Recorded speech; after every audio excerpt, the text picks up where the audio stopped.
What's going on, world? It's your boy Gemini Brown here, back with another episode of Nalo Kicking Knowledge. Today, we'll be continuing our Soulmate series and talking about a pretty good aspect to have in a relationship with friend, romantic, parental, whatever. And that is Sun conjunct Moon. So let's get into it. Now that we're getting like in the aspects in the chart and stuff like that, I need you to just keep in mind that anybody's sun can conjunct anybody's moon, right?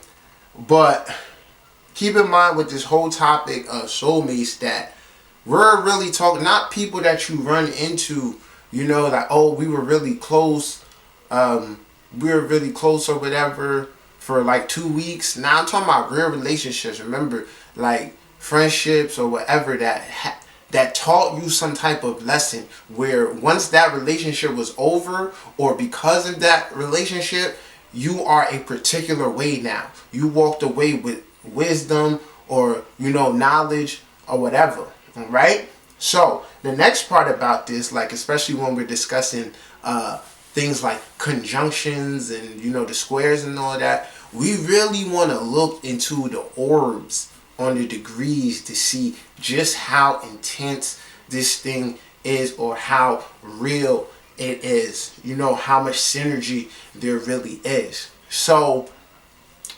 technically, I think people really like consider conjunctions up until like 9 degrees, right? So that means if someone's sun is at 15 degrees and another person's moon is at 6 degrees, it's still considered conjunct. That's a bit of a wide order, but for the sake of soulmates and things like that, and that impact, we're gonna really work between like 6 degrees or less, because I believe that's when the real impact and the real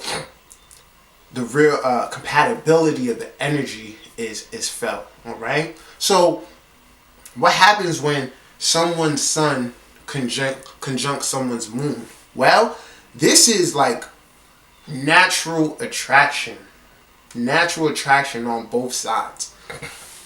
And of course, on the surface, it's a physical thing, but realistically, you'll think you're attracted physically, but really it's a lot of vibes. The moon person sees the sun's person's light. They dig their confidence. They dig, that persona that the sun sign displays, because internally they are that way, but they may not project that, right? Moon is the inner self, the hidden self, okay? Then the sun person is looking at the moon person like, you dig me, like you get me, like even if I'm a little self-centered, that's cool with you, like you understand how I am. So this is a really, really powerful one to have, because like I said, it just shows two people who genuinely complete one another in a certain sense. Okay, now this isn't all, like, we remember we have to keep into account the whole chart, right? So this is why I said, just because you meet your soulmate don't mean it's necessarily supposed to be romantic, and doesn't mean it's gonna last, right? So this conjunction works better when it's the man's sun, right, and the female's moon. Now, this is the age of Aquarius, so we have same-sex relationships. So the way I would just describe it, the discrepancy between it would be, in a same-sex relationship, who's more masculine and who's more feminine, right? Okay, but naturally, it works better if it's a guy's sun and a female's moon. Why? Because the woman will look up to her partner. She will be able to feed off of his desires, right? Think about this. What if this happened in the sign of Aries, right? Barring that, Mars is in good condition And then, you know, the Venuses somewhat match up.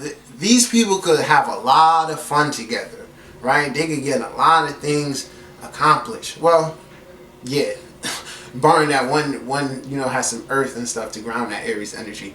But you want to look at it, right? You want to look at it like, okay, I'm a sun in Gemini, she's a moon in Gemini.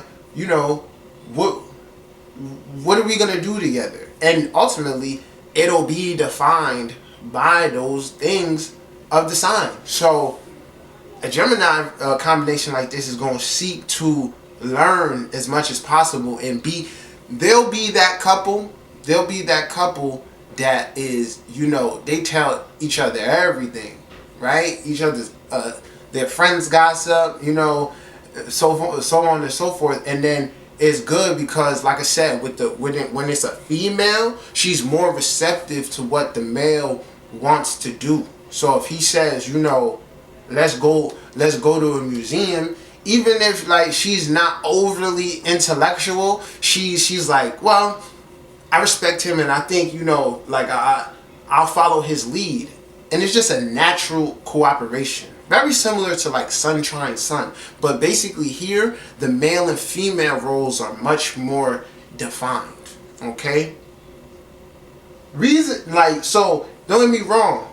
If this occurs the other way around, where it's the female sun conjunct the male moon, that, you know, right there, we're just gonna really want to look at overall what that person, the male, how, you know, how he needs to be nurtured. So the sign will be very much important. And then the female, we're gonna definitely need to see where her moon is, because she's now projecting her emotional state onto him. Because remember, the sun is the life giver and the moon receives. So the male would be, we need to see his, because we need to see you know, his sun sign and things like that, to see how he projects his masculinity, right? Because when the roles are reversed, the female might tend to feel like she's leading the relationship, right? Because gender roles are reversed, and more naturally, you know, I think some females want to feel secure or with a male where they don't really gotta, you know, think too hard or whatever. They know they're respected, but, you know, he's got that take charge attitude. So like I said, it works out better when it's just a natural way, the male sun conjunct the female moon. But overall, it's a great aspect to have. And in terms of romance, this is a huge indicator for marriage, because one person's ego is always like being nurtured, and that's very important. Someone's ego is always being nurtured. It kind of helps it stay in bounds, right? And then the next person's emotional needs are being met. You know, it's just natural synergy. So this is a really good aspect to having. Strongly shows, you know, some type of soulmate connection. Like I said, you'll really be able to judge this based on many factors in the chart, but just for the sake of this combination, let's look at it. It's really intense when it's like 6 degrees or less difference between them. Alright? See if I have anything else to say about this topic. With parents, you know, if it occurs with the parents, what I seen, like if the child is the sun person and the parent is the moon person, normally these are those people who like that the parent obviously develops the child's ego. So a good one, right? If this was occurring in Leo, the mother's got a Leo moon or the father's got a Leo moon, and the kid is a Leo.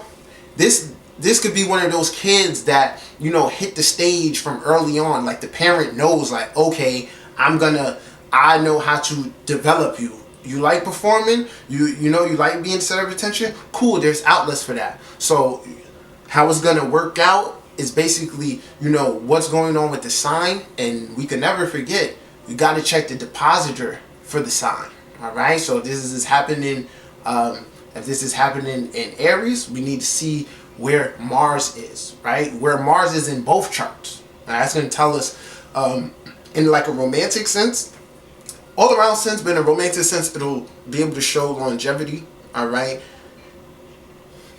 Always have to look at Saturn as well for longevity, but we could see, you know, how it'll play out. But there's other factors. But overall, great aspect to have. All right. Each other's needs will always be met. Sun projects onto the moon. The moon's like, I like it. All right. So this is my episode for today. I hope you enjoyed. Got more coming. Until next time, peace.